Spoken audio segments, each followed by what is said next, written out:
با سلام. امروز 13 اپریل سال 2020 دوشنبه با جلسه نهم آموزش بلاکچین و تحلیل کریپتوها در 5 دقیقه در خدمتتون هستیم.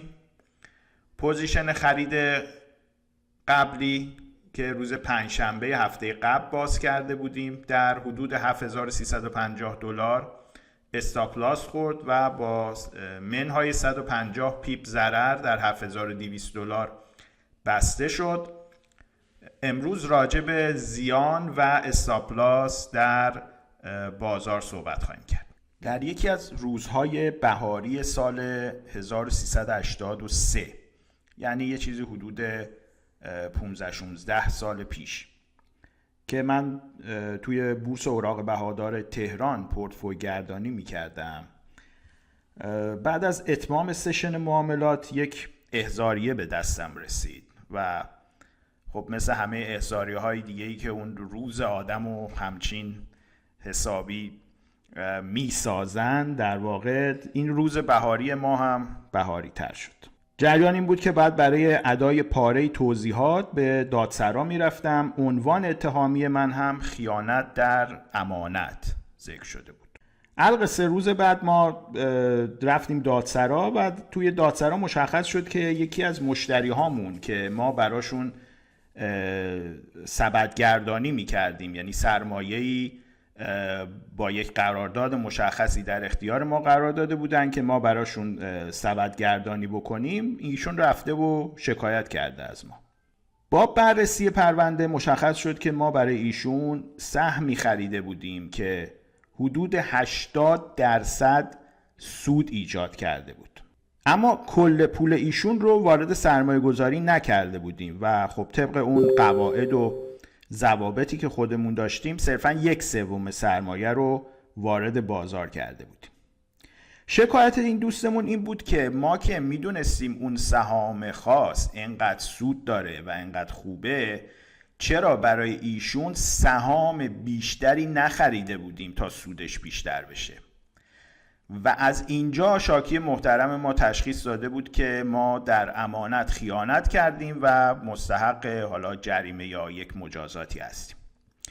توجه کنید که شاکی ما از زیان و حیف و میل پول شکایتی نداشت. شکایت از این بود که آقا چرا این سود ما بیشتر نشده. این رو دقت بکنید. پرونده حدود 1 سال طول کشید تا بسته بشه. یعنی همین پرونده‌ای که شما میبینید به ظاهر اصلا یک اتهام بیموردی هست و شاید مسخره باشه، ما 1 سال دویدیم تا منع تعقیب بگیریم و بیگناهی خودمون رو ثابت بکنیم. اما اون چیزی که مد نظر من هست، سرنوشت این شاکی محترم ماست که جالبه. حدود 2 سال بعد یکی از دوستان مشترک، یعنی یک دوستی که هم با ایشون نزدیک بود و هم با ما، تعریف کرد که تمام زندگیش رو روی همون سهم گذاشت.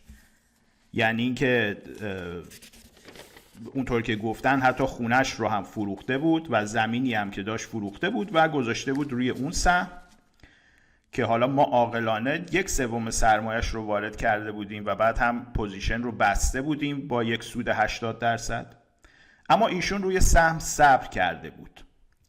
اون سهم هم ماشاءالله نامردی نکرده بود، چون من یادمه اون موقع 800 تومن بود. اونطور که حضور ذهن دارم حتی تا 1000 2000 حتی تا 4000 تومن هم اون سهم رسید و بعد به تدریج افول کرد. قیمتش اومد 3000 تومن، 2000 تومن، 1000 تومن، حتی نمیدونم تا 200 یا 300 تومن هم این سهم اومد پایین. حالا بعدش رو من دیگه واقعا خبر ندارم. و جالبه که تا اون موقع هم ایشون این سهم رو نگه داشته بود و طبعا متاسفانه به خاک سیاه نشست با همون سهم. وقایعی چون این واقعی که خدمتتون تعریف کردم رو متاسفانه به دفعات زیاد من توی بازار مشاهده کردم، چه توی بازار خودمون توی بورس اوراق بهادار تهران، چه توی بچه‌هایی که توی فارکس هستن، چه این بازار جدید کریپتوکارنسی ها، چه بازارهای خارجی.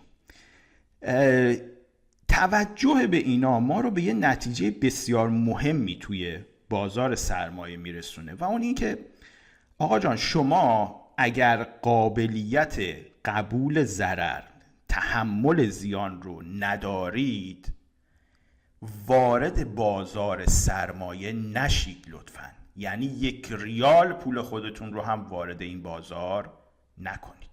نتیجه بسیار مهم دومی که از این داستان میگیریم این هست که به هیچ عنوان پول سخت به دست آمده که اصطلاحش hard earned money هست، پولی که شما زحمت کشیدید براش، سخت به دستش آوردید، رو باز وارد بازار سرمایه نکنید. البته این صحبت راجع به کلیه بازارها معتبر هست، اما چون دروس ما راجع به آموزش بلاکچین و کریپتوکارنسی ها هست، طبعا این قوانین رو باید سفت و سخت‌تر روی کریپتوکارنسی ها به کار بست، به خاطر اینکه نوسان و والتیلیتی توی بازار کریپتوکارنسی ها خب خیلی بیشتر از بازارهای دیگه هست و طبعا ما این نتیجه دوم رو باید با تاکید بیشتری اعلام بکنیم که برادر عزیز به هیچ عنوان، خواهر عزیز، برادر عزیز، به هیچ عنوان پول سخت به دست اومده یا پولی که از دست دادنش خللی در زندگی شما وارد میکنه رو وارد بازار کریپتوکارنسی ها نکنید. حالا طرف باز میاد میپرسه آقا من خونم رو بفروشم بیارم بیت کوین بخرم، این خونم رو فروختم بیت کوین بخرم یا اتریوم بخرم، پیشنهاد شما چیه؟ خب جواب اینه که شما اگه خونه، سرپناه خودت، خانوادت رو مفت به دست آوردی، میخوای مفت از دست بدی، خب لااقل چرا میخوای ببری توی بازار کریپتوکارنسی از دست بدی؟ ببر توی خیریه، چریتی، جایی تقدیم کن، هم خیر دنیوی برات داره هم خیر اخروی برات خواهد داشت. اما به عنوان یک قانون هیچ شخص عاقلی سرمایه زندگیش، خونه سرپناهش، پول سخت به دست آوردش رو وارد بازار کریپتوها نمی کند. و سلام. یکی هم ممکنه بگه که آقا تو صدات از جای گرم در میاد، من جوونم، آه در بساط ندارم، چشمانداز آینده ندارم، احتیاج دارم به این که ریسک کنم، چون کارم با عقل درست نمیشه، با کار معمولی، با کار عادی من 1000 سال دیگه هم به هیچ جا نمیرسم. احتیاج دارم که یه ریسکی بکنم که شاید بتونم از اون ریسک یه طرفی ببندم. به قول معروف میگه کاری که به عقل بر نشاید، دیوانگی در او بباید. احتیاج دارم به ریسک، احتیاج دارم به دیوانگی کردن، یه تغییری بتونم ایجاد بکنم. خب این حرفم واقعا درست هست و در واقع موضوع چند جلسه ما خواهد بود که راجع بهش صحبت بکنیم. اصولا ریسک در زندگی برای همین مواقع ایجاد شده که یه کاری رو شما از طریق محافظه کارانه و از طریق عقل عادی نمیتونید انجامش بدید و این بیت معروف هم دقیقاً برای همین هست که میگه و تکرارش هم به نظرم هیچ اشکالی نداره که کاری که به عقل بر نشاید، دیوانگی در او بباید. بریم سراغ تحلیل امروز بیت کوین. امروز دوشنبه 13 اپریل سال 2020 پوزیشن خرید قبلیمون که در 7350 دلار باز شده بود روز پنجشنبه در 7200 دلار استاپ لاس خورد و با منهای 150 پیپ زیان بسته شد.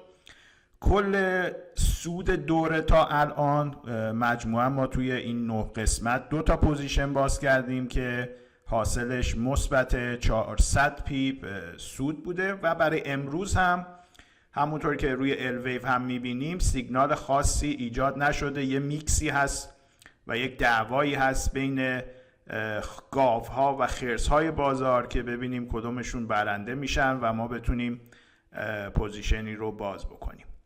نماگرهامون اکثرا بیریش هستن، یعنی اینکه به ظاهر این هست که تمایل بیشتری برای نزول ما داریم. حدود 7000 تا 7300 دلار دیدیم که مقاومت‌های خیلی قوی بود، به طوری که نتونست بشکنه. احتمال هم داره که دوباره یک خیز بگیره و بخواد حمله کنه برای فتح این قله 7000 و 7000 به بالا. در حال حاضر قیمت بیت کوین 6700 دلار هست که نسبت به دیروز حدود 4% کاهش داشته و شاخص فیر اند گریدمون هم خیلی اومده پایین. اگر خاطرتون باشه حدود 20 تا 22 بود و پایین اومدنش نشون میده که میزان ترس در بازار افزایش پیدا کرده. صبر میکنیم تا فردا ببینیم آیا سیگنال جدیدی حاصل شده و آیا میتونیم وارد بازار بشیم یا خیر. تا فردا.